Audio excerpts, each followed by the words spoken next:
Hey everybody, it's Dr. D. So let's talk about the first week of school. You're probably just as nervous as your students, but the most important thing is for you to be prepared.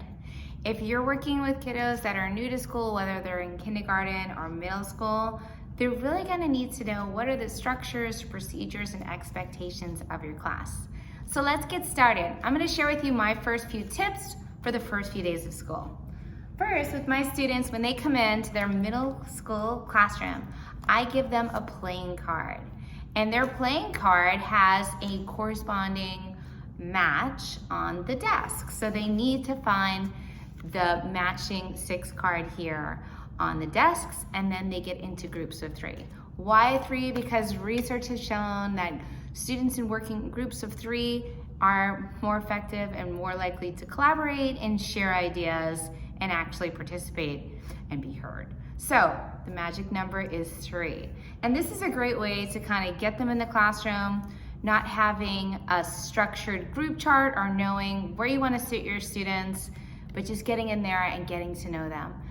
And speaking of seating charts and how you want to set up your class, I think there's a tendency for us to want to have them in rows to kind of say, hey, this is how we're going to have control and order in the classroom. But remember, those first few weeks of school, you're setting the stage for what you want your kids to be doing and how you want them to engage.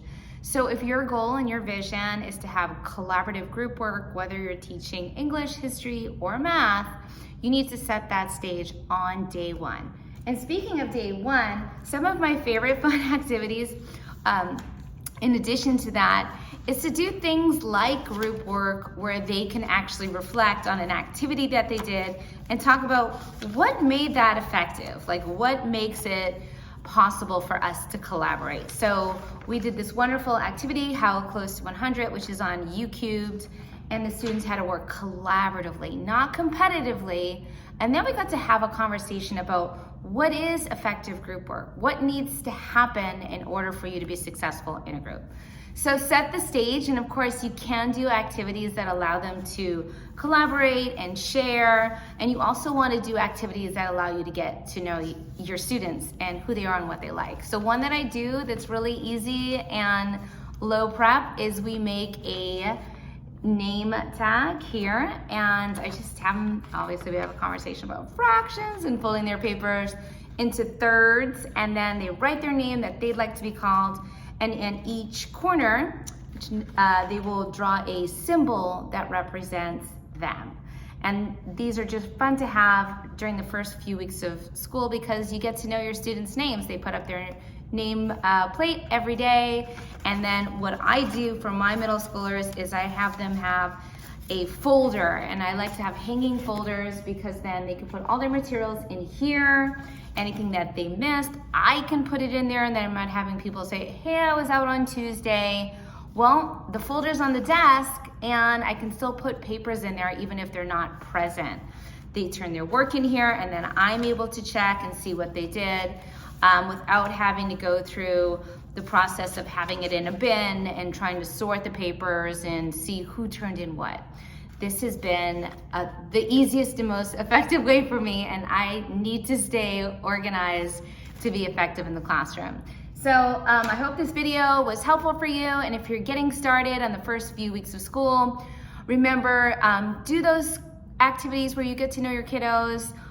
Set your classroom up for success. If you can see my whiteboards in the back, I've put tape on each section because I want my students to get up and move, doing a 360 classroom where they're working in small groups of 3 and they're working collaboratively to solve the problems. In our textbook, we're using CPM math this year, which is phenomenal for collaborative group works, and they will find their textbook, which is, this is 9, it looks like a P on screen, and then they go up to board 9, and they work collaboratively. So thanks so much for watching my video, and have fun this first few weeks of school. Get to know your students, do some growth mindset activities, remember their names, say their names correctly. If it helps you to spell their name out phonetically, that helps me do that as well. And enjoy your time, because being a teacher is one of the best things that I have done in my life, and you are making a huge impact. So definitely enjoy the process and have fun this year. All right, see you guys next time. It's Dr. D, and I hope you like this video.